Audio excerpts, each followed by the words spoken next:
Et l'objectif est atteint sur BTC, le premier objectif important pour commencer à recharger sur le marché des cryptos. Un rebond est en cours. Et après, que va-t-il se passer? On va voir tout ça ensemble dans cette vidéo du vendredi 10 janvier pour ce dernier jour de la semaine. Bien évidemment, ce week-end aussi, je vous sortirai des vidéos. Et on est parti tout de suite pour cette analyse. Alors, on va regarder Bitcoin. Ethereum, on va également faire le point sur XRP et ADA Cardano. On va regarder l'ensemble du marché des cryptos de manière générale. Juste avant ça, comme d'habitude, si vous n'êtes pas abonné, n'hésitez pas à vous abonner, à mettre un gros pouce bleu en bas de cette vidéo pour m'aider au référencement de cette vidéo que je sors. Et rappelez-vous, dans la partie communauté sur la chaîne YouTube, vous avez juste aller sur la chaîne, vous allez dans la partie communauté, et vous avez directement ici les sondages que je vous pose. Et ici, le sondage actuel, c'est quel est le format de vidéo que vous préférez. Est-ce que vous préférez le format en bref, j'analyse dans le détail une crypto? Est-ce que vous préférez le format versus où je compare deux cryptos? À l'inverse, est-ce que vous avez d'autres idées de format que vous pouvez me partager en commentaire? Et pour l'instant, c'est très serré, donc je pense que je vais continuer de vous faire de temps en temps le format en bref, de temps en temps le format versus, en fonction de ce que je vois. En gros, quand je découvre une crypto ou quand je vois une crypto qui est connue d'un point de vue marketing, mais qui n'est pas connue fondamentalement, je ferai une vidéo en bref, et ensuite quand je devrais faire une mise à jour sur cette crypto, bah, je pense que je la comparerai en versus avec une autre crypto. C'est plutôt ce que j'ai commencé à faire ici avec CKB, etc. J'avais déjà fait en vidéo en bref et que j'ai refait en versus, qui permet euh, de vraiment voir la crypto sous un autre angle par rapport à d'autres cryptos. Donc voilà ce que j'avais à vous partager sur ça, et nous on est parti directement dans notre vidéo. Alors, déjà le crypto bubble, bon bah on retrouve de la force, ça fait plaisir, on retrouve du vert un petit peu de partout, que ce soit dans toutes les catégories, tous les niveaux de crypto, et ça fait plaisir. Si on regarde en termes de volume, on a retrouvé du volume. Sur Bitcoin, on remonte à 60 milliards. On est en train d'avoir quelque chose, il est en train de se passer quelque chose, et je pense clairement qu'on est déjà en train d'absorber un certain nombre de vendeurs agressifs sur le marché. Ce qui est plutôt très intéressant, c'est quand même de se rendre compte, hein, Bitcoin, ça vaut quasiment 2000 milliards, et ça fait 60 milliards de volume journalier. Ethereum, ça ne vaut que 400 milliards. 400 milliards! Ça vaut à peine, c'est 4 fois moins, 5 fois moins que BTC. En termes de volume, c'est la moitié. Donc il y a quand même beaucoup de volume sur Ethereum par rapport à la capitalisation quand on compare à BTC. Ça, c'est vraiment plutôt une bonne nouvelle. Ça veut dire quoi? Ça veut dire que Ethereum, quand ça va repartir, ça va repartir fort. Parce qu'il y a quand même beaucoup de volume. Et donc, ça peut envoyer l'Ethereum très fort, très haut. Maintenant, quand on regarde dans le détail pour Bitcoin, alors, le point important, j'en avais parlé hein, dans la vidéo précédente, je vous avais dit ici qu'on avait un potentiel retournement, donc il valait mieux se hedger, sortir en partie pour avoir du cash. Première zone d'achat, en dessous des 91 440. 91 510, et donc on a une zone en dessous des 90 200. Donc globalement, tout ce qui est en dessous de ça, ça va lâcher l'affaire. On a une première zone de réaccumulation, hein, même avant, hein, on aurait pu déjà commencer à accumuler au niveau des 92 000, entre 92 000 et 91 500. Ici, on a surtout eu un signal avec mes élèves en trading, on a eu surtout un signal juste ici, donc de cassure de ce niveau, cassure, réintégration à la hausse, et si je vais en 5 minutes, on va encore mieux le voir. Cassure et réintégration ici, avec un marché qui a ici divergé entre notre cours et notre MACD, on a réintégré à la hausse, on a la confirmation de la cassure, ici on a un super trade, avec comme objectif, du coup quand on regarde, alors imaginons qu'on rentre à peu près ici, on met notre stop en dessous, et l'objectif est de venir tout en haut récupérer tous les stops. Et donc on a un risk reward de 3, vraiment une bonne opportunité, 5% de gain pour 1,67% de perte, qui est vraiment très cool.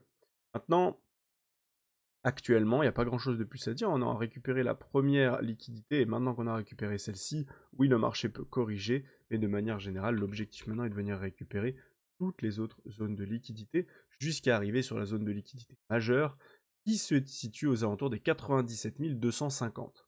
On pourrait même pousser un petit peu plus haut, puisqu'on a notre imbalance haussière ici qui peut faire office de rejet, aux alentours des 98 300 à 99 600, et en plus de ça, notre zone de rechargement. On a vraiment une zone très importante où on a fin de liquidité, imbalance, zone de rechargement. Donc aux alentours des 98 000. On peut encore pousser un petit peu, on peut encore pousser de 2, 3, 4, 5%. Sans problème, ça ne remettra pas en cause que selon moi, l'objectif c'est toujours d'aller plus bas. Là, on sort les shorters et ensuite on repartira à la baisse. Et globalement, si je me remets en 1 heure, l'objectif actuellement, et c'est plutôt fou d'ailleurs, quand on voit la gueule des bougies, c'est plutôt étonnant, c'est rare que ça se fasse comme ça. On a 1, 2, 3, 4, 5, 6, 7, 8, 9, 10, 11, 12, 13, 14 bougies vertes d'affilée en 1 heure, qui sont des petites bougies qui montent tout doucement, mais sûrement. On est en train de récupérer comme ça les shorters. On les récupère, on va squeeze fort, et après on va réintégrer, je pense, et repartir à la baisse. Donc du coup, ça nous représenterait quelque chose comme ça. En gros, c'est premier mouvement baissier juste ici, deuxième mouvement baissier comme ceci, qui nous ramènera enfin sous ces fameux 90 000, et donc sous les 87 000 $. Si jamais on a un petit peu d'accélération de chasse de liquidité, je vois vraiment un marché, si on va à 87 000, je le vois vraiment aller en dessous des 85 000, pour le coup entre 85 et 81 000 $. Comme je vous avais expliqué hier, je ne vais pas remettre le volume profile, etc. Mais globalement, on a une grosse AB égale CD qui nous ramène à 86 000. On a notre petite AB égale CD ici qui pourrait nous ramener à 86 900. Donc ici, on va se le noter. C'est la little AB égale CD en horaire. Juste ici. Sachant que c'est potentiel, bien évidemment. Potentiel si hausse jusqu'à l'imbalance. Ok. On va se laisser ça, on va le mettre en plus petit, et on va laisser tout simplement ça, et on verra comment ça se passe.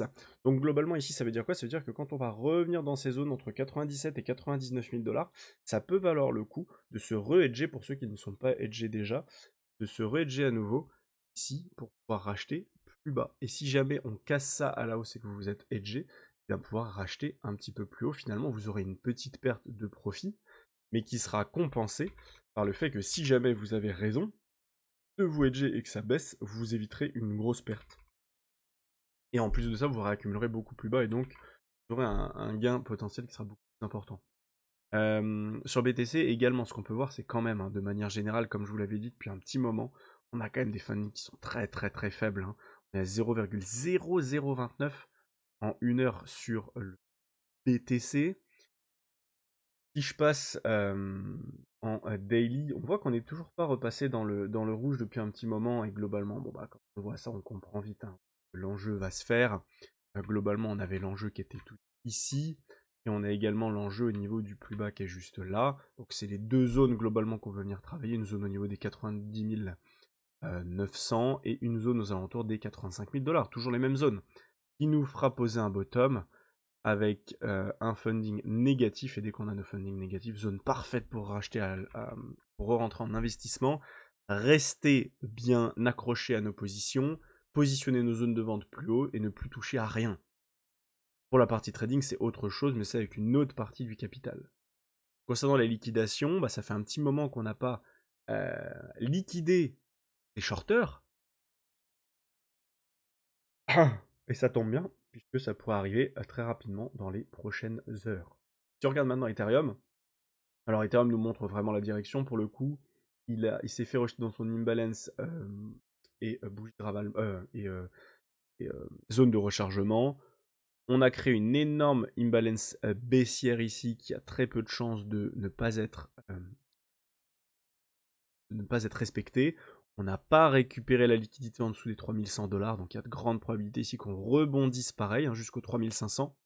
À ce moment-là, devoir se hedger un petit peu, et ensuite un marché qui fasse une dernière jambe baissière en dessous des 3000 $, et pourquoi pas venir aux alentours des 2800 à 2744 $. Enfin, sur XRP, on est toujours dans notre canal, dans notre triangle de compression. Ce qui est plutôt étonnant avec ce triangle de compression, c'est que si on a une cassure à la baisse, ça ne nous ramènera pas très très bas. 1,89 ça va. Quand on regarde en pourcentage, ça fait quand même 20%, mais 20% c'est pas tant que ça. Vu comme cette crypto était quand même pas mal montée, donc elle est bien résiliente, elle tient bien et c'est plutôt fort. Donc à voir, peut-être que d'ici là, si BTC Ethereum corrige, XRP sera en bas de triangle et se tiendra. Si c'est le cas, c'est parfait, puisque derrière l'objectif sera de casser ce triangle, rentrer en position et venir tout exploser ici et aller enfin chercher notre ATH sur XRP, faire les gros titres et accélérer fort dans les prochains jours, prochaines semaines. Enfin, pour terminer, Ada Cardano, qui nous sort quelque chose d'aussi plutôt solide, les alts qui sont quand même, les grosses alts qui sont quand même solides en ce moment.